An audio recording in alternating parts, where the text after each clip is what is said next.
നമസ്കാരം, എല്ലാവർക്കും നമസ്കാരമുണ്ട്. നിങ്ങളിന്ന് പത്രമൊക്കെ വായിച്ചിട്ടുണ്ടാവും. ഇത് പൊട്ടിക്കരിയണോ ചിരിക്കണോ എന്താ ചെയ്യണ്ടെന്നുള്ള അവസ്ഥയാണ് എല്ലാവർക്കും ഉണ്ടായിട്ടുണ്ടാവുക ഈ വാർത്ത കേട്ട് കഴിഞ്ഞപ്പോൾ.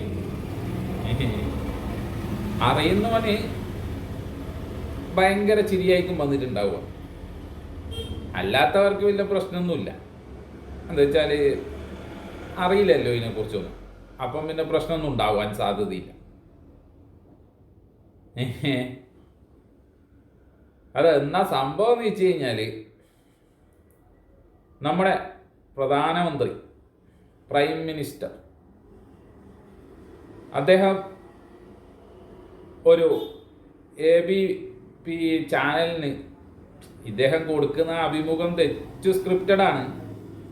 എഴുതി തയ്യാറാക്കിയിട്ട് ചോദ്യം ഇയാളെ ടീം തന്നെ എഴുതി തയ്യാറാക്കൂ, ഉത്തരം ഇയാളെ ടീം തന്നെ എഴുതി തയ്യാറാക്കൂ, എന്നിട്ട് അടിച്ചു അങ്ങോട്ടും ഇങ്ങോട്ടും വർത്താനം പറയും ക്യാമറേൻ്റെ മുമ്പിൽ നിന്നിട്ട്.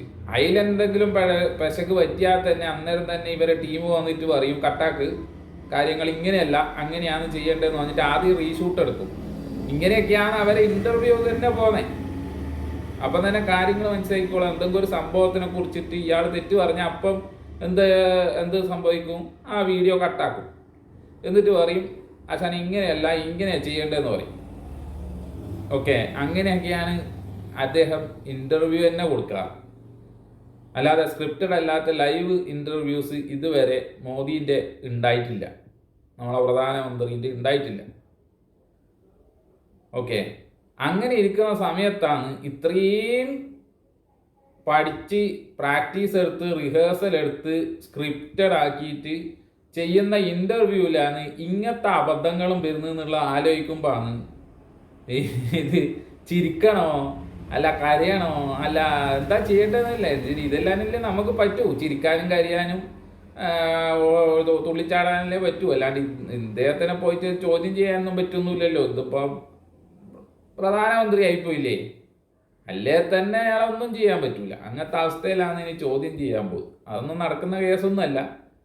അപ്പോൾ എന്താ പറഞ്ഞു വന്നതെന്ന് വിചാരിച്ചു കഴിഞ്ഞാൽ, നമ്മളെ പ്രധാനമന്ത്രി ഈ പറയുന്ന ഇൻ്റർവ്യൂവിൽ പറഞ്ഞു നമ്മളെ മഹാത്മാഗാന്ധിനെ കുറിച്ചിട്ട് ഇന്ത്യയല്ല ലോകം അറിഞ്ഞിട്ടില്ല. അതായത് 1982 ഗാന്ധി എന്ന് പറഞ്ഞ സിനിമ ഇറങ്ങുന്നത് വരെ ലോകത്തിന് മഹാത്മാഗാന്ധിനെ കുറിച്ചിട്ട് അറിയില്ല. Nelson Mandela, Martin Luther king, ഇങ്ങനെയുള്ള കുറേ നായകന്മാരുണ്ട്, ഈ ജനനായകന്മാർ. ഇവരെക്കാട്ടിയും ഒന്നും പുറകിലല്ല നമ്മളെ മഹാത്മാഗാന്ധി രാഷ്ട്രപിതാവ്. അപ്പം അദ്ദേഹത്തിനെ കുറിച്ചിട്ട് എന്തുകൊണ്ട് ലോകത്തിന് മനസ്സിലായില്ല? എന്തുകൊണ്ട് ലോകത്തിന് 75 വർഷമായിട്ട് ഇന്ത്യയിലെ ആൾക്കാർ ലോകത്തിന് പറഞ്ഞു കൊടുത്തില്ല ഗാന്ധിജീനെ കുറിച്ച്? ഇങ്ങനെയുള്ളതൊക്കെയാണ് നമ്മളെ പ്രധാനമന്ത്രി പറഞ്ഞ വാക്കുകൾ അഭിമുഖത്തിൽ. ആലോചിച്ച് നോക്കണം.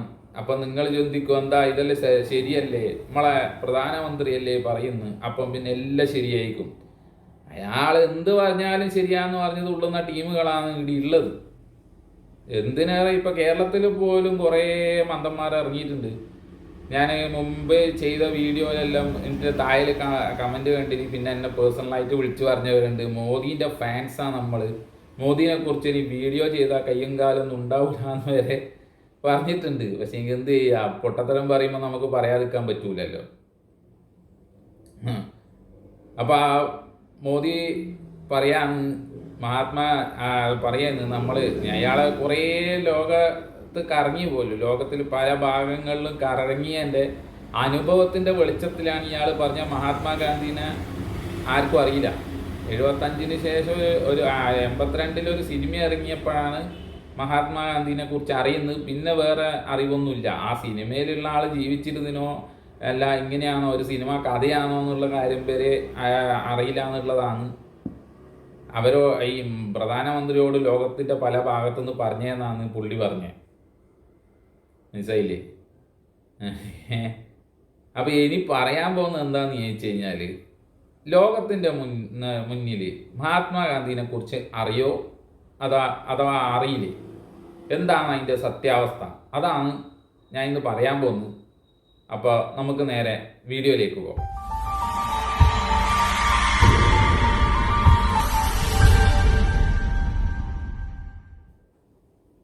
പൗരാവകാശങ്ങൾക്ക് വേണ്ടി അഹോരാത്രം പ്രവർത്തിച്ച ഒരു നായകനാണ്, ജനനായകനാണ് Martin Luther King. Martin Luther കിങ്ങിനെ കുറിച്ച് അറിയാത്തവരായിട്ട് ചുരുക്കം ചില ആളുകളെ ഉണ്ടാവുള്ളൂ. പഠിക്കാൻ പോലും ഉണ്ട് മാർട്ടിൻ ലൂതർ കിങ്ങിനെ കുറിച്ച് പല സമയത്തും പല ക്ലാസ്സുകളിലും പഠിക്കാൻ തന്നെ ഉണ്ടായിട്ടുണ്ട്. ഇപ്പോഴത്തെ സിലബസ് ഒന്നും അറിയില്ല, പണ്ടുള്ളതാണ് പറയുന്നത്. പിന്നെ ദക്ഷിണാഫ്രിക്കയിൽ ഉള്ള നെൽസൺ മണ്ടേല, അദ്ദേഹത്തെ കുറിച്ച് അറിയാത്തവരായിട്ട് ആരും ഉണ്ടാവില്ല. അത്രയും ജനഹൃദയങ്ങളിൽ സ്ഥാനം പിടിച്ച ഒരാളാണ് നെൽസൺ മണ്ടേല. ഇവരുടെ പല പ്രസംഗങ്ങളിലും ഇന്നും യൂട്യൂബിലും മറ്റും ലഭ്യമാണ് പ്രസംഗങ്ങൾ. നിങ്ങൾക്ക് എടുത്തു നോക്കിയാൽ കാണാവുന്നതേ ഉള്ളൂ. അവരുടെ പല പ്രസംഗങ്ങളിലും അവർ ഈ ജനനായകനായി വരാനുണ്ടായ കാരണങ്ങളിൽ ഒന്ന് പറഞ്ഞിട്ടുള്ളത് മഹാത്മാഗാന്ധിയുടെ ഇൻസ്പിറേഷനാണ്. അദ്ദേഹത്തെ കണ്ടിട്ടാണ് ഞാൻ ഈ മേഖലയിലേക്ക് വന്നത് എന്ന് പറഞ്ഞിട്ടുണ്ട് മാർട്ടിൻ ലൂതർ കിങ്ങും നെൽസൺ മണ്ടേലയും. അപ്പോഴാണ് നമ്മുടെ പ്രധാനമന്ത്രി നരേന്ദ്രമോദി പറയുന്നത്,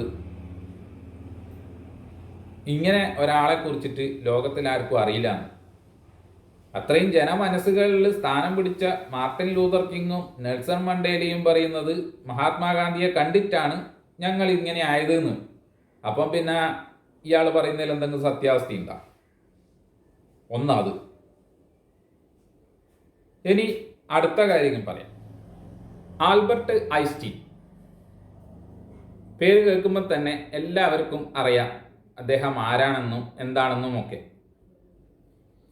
ഇങ്ങനെയുള്ള ആൽബർട്ട് ഐൻസ്റ്റീൻ പല കൃതികളും എഴുതിയിട്ടുണ്ട്, പല രചനകളും. അദ്ദേഹത്തിൻ്റെ എക്സ്പെരിമെൻ്റൽ ലൈഫ്, അദ്ദേഹത്തിൻ്റെ വ്യക്തിഗത ജീവിതം, അങ്ങനെ പലതിനെ കുറിച്ചിട്ടും അദ്ദേഹം രചനകൾ നടത്തിയിട്ടുണ്ട്. ഓക്കെ, പല കൃതികളിലും ഞാൻ പറഞ്ഞു വന്നത്, ആൽബർട്ട് ഐൻസ്റ്റീനെ കുറിച്ച് പറഞ്ഞു വന്നത് എന്താണെന്ന് ചോദിച്ചു കഴിഞ്ഞാൽ, അദ്ദേഹത്തിൻ്റെ ഇതുപോലുള്ള പല രചനകളിലും അദ്ദേഹത്തിന് പ്രചോദനമായിട്ടുള്ളത്, അതായത് ഒരു ആത്മബലം, മനസ്സിൻ്റെ കോൺസെൻട്രേഷന് കാരണമായിട്ടുള്ളത് ഗാന്ധിജിയാണെന്ന് എഴുതിയിട്ടുണ്ട്. ആലോചിക്കണം, ആൽബർട്ട് ഐൻസ്റ്റീൻ ഏത് കാലത്ത് ജീവിച്ചിട്ടുള്ള ആളാണെന്ന് ആലോചിക്കണം.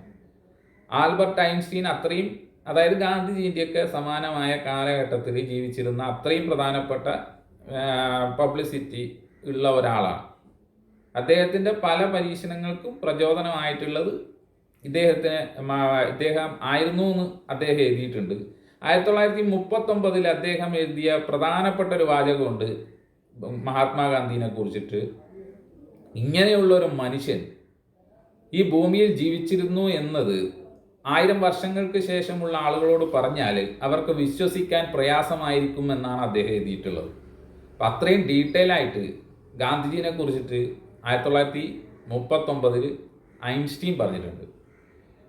നമ്മുടെ ഈ ഗാന്ധി സിനിമ വന്നത് 1982 ആലോചിക്കണം. അത് വന്നപ്പോഴാണ് ഗാന്ധിജിനെ കുറിച്ച് ലോകം അറിഞ്ഞതെന്നാണ് നമ്മളെ പ്രധാനമന്ത്രി പറഞ്ഞത്. അപ്പോൾ ആലോചിച്ച് നോക്കണം എന്താണെന്ന് സംഭവം. ഓക്കെ, ഇനിയുണ്ട്, ഞാൻ പറഞ്ഞുതരാം. നൊബേൽ പ്രൈസിനെ കുറിച്ചിട്ട് അറിയാത്തവരായിട്ട് ആരും ഉണ്ടാവില്ല. ഇന്ത്യയിൽ തന്നെ നോബൽ സമ്മാനം കിട്ടിയ പല ആൾക്കാരും ഉണ്ട്. അപ്പോൾ നോബൽ സമ്മാനം കൊടുക്കുന്നത് അറിയപ്പെടാത്ത ഒരാൾക്ക് കൊടുക്കുമോ? ഇപ്പം ഞാനിവിടെ കൊച്ചി കേരളത്തിലൊരു കണ്ണൂർ ജില്ലയിൽ നിൽക്കുന്ന ഒരാളാണ്. എനിക്ക് വിളിച്ചിട്ട് നോബൽ സമ്മാനം തരുമോ? പിന്നെ ആർക്കും അറിയില്ല. അപ്പോൾ പിന്നെ എനിക്ക് നോബൽ സമ്മാനം കിട്ടൂലല്ലോ. 5 തവണ നോബൽ സമ്മാനത്തിന് ഗാന്ധിജിയുടെ പേര് നിർദ്ദേശിക്കപ്പെട്ടിട്ടുണ്ട്. 1939, 37, 38, 39, 47, അങ്ങനെ 49 ആണെന്ന് തോന്നുന്നു. അങ്ങനെ 5 തവണ ഗാന്ധിജീൻ്റെ പേര് നാമനിർദ്ദേശം ചെയ്യപ്പെട്ടിട്ടുണ്ട്. 82 ഗാന്ധി സിനിമ വരുന്നതെന്ന് ആലോചിക്കണം.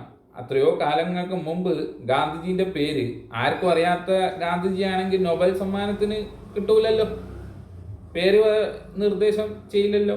ഇനി ഇതേ കമ്മിറ്റി അന്ന് കൊടുക്കാൻ പറ്റാത്തതിൽ പല കാരണങ്ങൾക്കും ഗാന്ധിജിക്ക് കൊടുക്കാൻ പറ്റിയില്ല. അത് പിന്നെ അറിയാലോ, നമ്മളെ ഇന്ത്യ സ്വതന്ത്ര രാജ്യം എന്നല്ല, ആയ സമയത്തായാലും അല്ലാത്ത സമയത്തായാലും കൊടുക്കാൻ പറ്റിയില്ല. അതിൽ ഖേദം ഇപ്പോഴുള്ള കമ്മിറ്റികൾ പറഞ്ഞിട്ടുമുണ്ട്.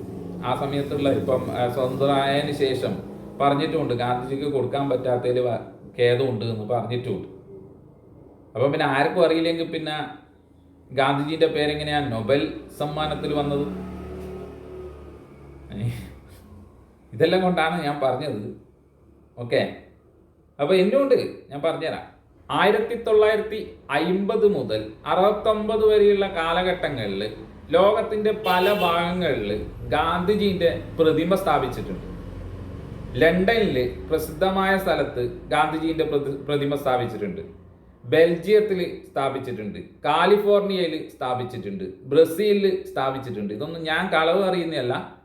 1982 മുമ്പെയാണ്. നിങ്ങൾക്ക് വേണമെങ്കിൽ ഗൂഗിളിലോ അല്ലെങ്കിൽ നിങ്ങൾക്ക് വിശ്വാസപ്രദമായ സൈറ്റിലോ നോക്കിക്കഴിഞ്ഞാൽ കാണാൻ പറ്റും. ഇവിടെയൊക്കെ ഗാന്ധിജീൻ്റെ പ്രതിമ സ്ഥാപിച്ചിട്ടുണ്ട്. ആരും അറിയാത്തൊരു വ്യക്തിയാണെങ്കിൽ ഇദ്ദേഹത്തിൻ്റെ പ്രതിമ എങ്ങനെ അവിടെയൊക്കെ സ്ഥാപിക്കും? ലണ്ടനിൽ ഫേമസ് ആയിട്ടുള്ള സ്ഥലങ്ങളാണ്. ബ്രസീൽ, ബെൽജിയം, കാലിഫോർണിയ, ഇവിടെയൊക്കെ സ്ഥാപിച്ചിട്ടുണ്ട്. ഇതെല്ലാം സ്ഥാപിച്ചത് കാരണം ഇത്രയും മഹാനായ ഒരു വ്യക്തിയാണെന്നും ഇദ്ദേഹം സമാധാനത്തിനും, അതായത് ഈ കൊല്ല്, ഈ കളവ്, ഇതിനെല്ലാം എതിരെ നിന്ന മഹാനായ സത്യസന്ധനായ ഒരു വ്യക്തിയാണെന്നുള്ള ഇതിൻ്റെ പേരിലാണ് ഇവിടെയൊക്കെ പ്രതിമകൾ സ്ഥാപിച്ചിട്ടുള്ളത്. എന്നിട്ടാണ് പറയുന്നത് 82 ഇറങ്ങിയ സിനിമ. ഇനി ആ കാര്യം പറയാം. 1950 ഗാന്ധിജിനെ കുറിച്ചിട്ട് വിദേശങ്ങളിൽ സിനിമ ഇറങ്ങിയിട്ടുണ്ട്. വിദേശങ്ങളിൽ ഗാന്ധിജിനെ കുറിച്ചിട്ട് 1950 സിനിമ ഇറങ്ങിയിട്ടുണ്ട്. അതും നിങ്ങൾക്ക് തപ്പി നോക്കിയാൽ കിട്ടുന്നതാണ്. അടിച്ചു നോക്കിയാൽ മതി ഗൂഗിളിൽ. ഇത്ര ഗാന്ധിജീൻ്റെ സിനിമ ഇങ്ങനെ ഇറങ്ങിയിട്ടുണ്ടോ, ഇന്ന കാലയളവിൽ ഇറങ്ങിയിട്ടുണ്ടോ എന്ന് അടിച്ചു നോക്കിയാൽ കാണാൻ പറ്റും. ഇങ്ങനെയുള്ള ഗാന്ധിജീനെ കുറിച്ചിട്ട്, നമ്മളെ രാഷ്ട്രപിതാവിനെ കുറിച്ചാണ് സ്ക്രിപ്റ്റഡ് ആയിട്ടുള്ള ഇൻ്റർവ്യൂവിൽ വന്നിരുന്നിട്ട്, അതായത് ചോദ്യം എഴുതുന്നതും പ്രധാനമന്ത്രിൻ്റെ ടീം, ഉത്തരം എഴുതുന്നതും അവരെന്നെ. എന്നിട്ട് ആടെ കൊണ്ടുപോയിട്ട് അവതാരകനെ പിടിച്ച് അവതാരകനെ തീരുമാനിക്കുന്നത് വരെ, ആ ചാനൽ വരെ തീരുമാനിക്കുന്നത് ഇവരാണ്. ഇവരെ പ്രധാനപ്പെട്ട ചാനലിൽ മാത്രമാണ് ഇത് കാണിക്കൂല്ലോ. ഇപ്പം NDTV മറ്റേ അദാനി എടുത്തിട്ടുണ്ട്. അപ്പം ആ NDTVയിൽ ഇതുവരെ മോദിജി വന്നിട്ട് ഇൻ്റർവ്യൂ ഒന്നും കൊടുത്തിട്ടില്ല. എന്ന് വെച്ചാൽ അതൊരു നിലവാരമുള്ള ചാനലായിരുന്നു. അവർക്ക് ഇതുവരെ ഇൻ്റർവ്യൂ ഒന്നും കൊടുത്തിട്ടില്ല. ഇപ്പം അദാനി എടുത്തിട്ടുണ്ട് NDTV. അതിന് ശേഷം NDTVയിൽ വന്നിരിക്കലാണ്. എന്നിട്ട് ചറ പറയല. അത് ഇവർ പറഞ്ഞു കൊടുത്തത് മാത്രം. അവർ വരെ തിരഞ്ഞെടുക്കും. ഇന്ന ചാനൽ മതി നമുക്ക്, അവരെ കൊടുക്കൂൽ ഇൻ്റർവ്യൂ. അതും ഇരുന്ന് സ്ക്രിപ്റ്റഡ് ആക്കിയിട്ട് റിഹേഴ്സൽ 3-4 ആഴ്ചകളാണ്. ഒരു ഇൻ്റർവ്യൂ എടുക്കാൻ റിഹേഴ്സൽ തന്നെ 3-4 ആഴ്ചകളാണ്. എന്നിട്ടാണ് ഇങ്ങനെ പൊട്ടത്തരം പറയുന്നത്. ആലോചിച്ചു, എന്ത് പറയാൻ? ആരോ പണ്ടെപ്പോ പറഞ്ഞ പോലെ ആരോട് പറയാൻ, എന്തോന്ന് ചെയ്യാൻ, തോന്നിയ വാസം ഇങ്ങനെ ചെയ്തുകൊണ്ടിരിക്കും.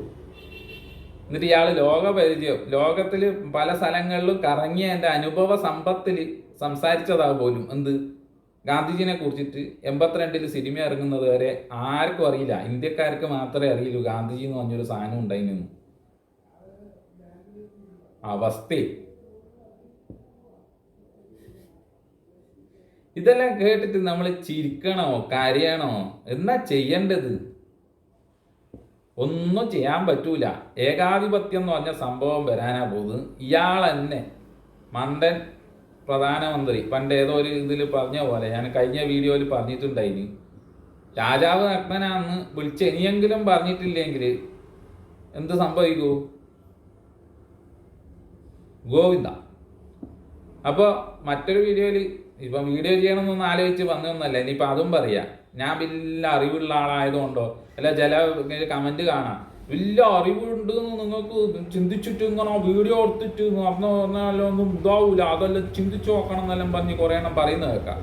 അപ്പോൾ ഞാൻ അറിവുണ്ടായിട്ട് പറയുന്നൊന്നല്ല ആശാന്മാരെ, ഇതെല്ലാം ഇങ്ങനെയെല്ലാം കേൾക്കുമ്പോൾ നമ്മളൊന്ന് ചിന്തിച്ചു പോകുമേ. ഇത്രയും പ്രധാനപ്പെട്ട ഒരാളെ കുറിച്ചിട്ട് ഇങ്ങനെ ഇയാൾ പറയണമെങ്കിൽ ഇതിന് അത് സത്യം അതിലെന്നാ സത്യം എന്നുള്ള ചിന്തിച്ചു പോകും. കോമൺ സെൻസ് ഉള്ളവനാ, കുറച്ച് സ്കൂളിലെല്ലാം വിദ്യാഭ്യാസം ഇല്ലവനാണെങ്കിൽ പോയവനാണെങ്കിൽ, അല്ലെങ്കിൽ കുറച്ചെങ്കിലും ബുദ്ധി ഇല്ലവനാണെങ്കിൽ, അല്ലെങ്കിൽ എന്തെങ്കിലും ആയിക്കോട്ടെ അങ്ങനെയുള്ള ഒരാളാണെങ്കിൽ ചിന്തിച്ചു പോകും. ഗാന്ധിജിയെ കുറിച്ചെല്ലാം ഈ പൊട്ടത്തരം പറയുന്നു.